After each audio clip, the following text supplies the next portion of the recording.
नमस्कार दर्शक बंधु, ओडिया कथा चैनल को बहुत बहुत स्वागत। पवित्र मकर संक्रांति जो दिन सूर्य नारायण का उत्तरायण गति आरंभ हुए, तेणु यहाकू उत्तरायण संक्रांति मध्य कुहाଯାए। मकर संक्रांति जनवरी 14 तारिख रे पड़ी थाए। पौष मासरे समस्त शुभ कार्य मांगलिक कार्य आदि होई न थाए। एही मकर संक्रांति दिन ठारू समस्त शुभ कार्य मांगलिक कार्य विवाह गृह प्रतिष्ठा आदि शुभ कार्यर आरंभ होइथाए।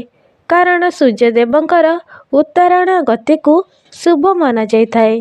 तेणु एही दिनटी को पवित्र एवं उत्सवर सह सबुठी पालन करा जाइथाए। ओडिशा समेत ओडिशा बाहर मध्य एही मकर संक्रांति को आनंद उत्सवर सह पालन करिथांती। आंध्र प्रदेश आड़े पोंगल भाବରେ मनाଯାଏ एवं पंजाब रे लोहरी भाବରେ पालन करती। मकर संक्रांति रे सूर्यदेव को पूजा करा जाइथाए। एही दिन सूर्य देवता मकर राशि को प्रवेश करती। तेणु एही दिन को मकर संक्रांति बोली कुआ जाइथाए। एही दिन रे नदी स्नान तीर्थ जल स्नानर महत्व रही। कौनसी तीर्थ स्थान रे नदी पुष्करणी किंबा पवित्र जलाशय रे एही दिन स्नान करिबा अत्यंत शुभ होइथाए। जदि घरे स्नान करुचंती तेबे स्नान करुतिबा जल रे किछि गंगा जल एवं धला राशि पकाई गंगा माता को स्मरण करी स्नान करिबे। स्नान करि साइला परे शुद्ध वस्त्र पिंधि सूर्य देवता को जल अर्घ्य प्रदान करिबे एवं सूर्य देवता पाखरे भोग लगाइबे। एक तंबार कलश रे जल नेबे, किछि गंगा जल मिसाइबे, किछि दुब नेबे, फूल देबे, चंदन सिंदूर देई किछि धला राशि देबे। पूर्व पट को मुख करी 3 थर किंबा 7 थर सूर्य देवता को जल अर्घ्य प्रदान करिबे।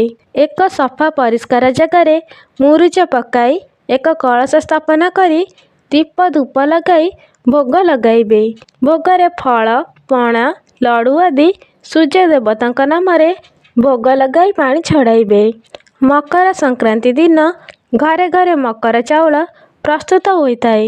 एही मकर चाउल मध्य ठाकुरଙ୍କ पाखरे माँ बृंदावती पाखरे मध्य भोग लगा जाए एवं समस्त देवादेवी मंदिर रे मध्य मकर चाउल प्रस्तुत होई ठाकुरଙ୍କ पाखरे भोग लगी थाए।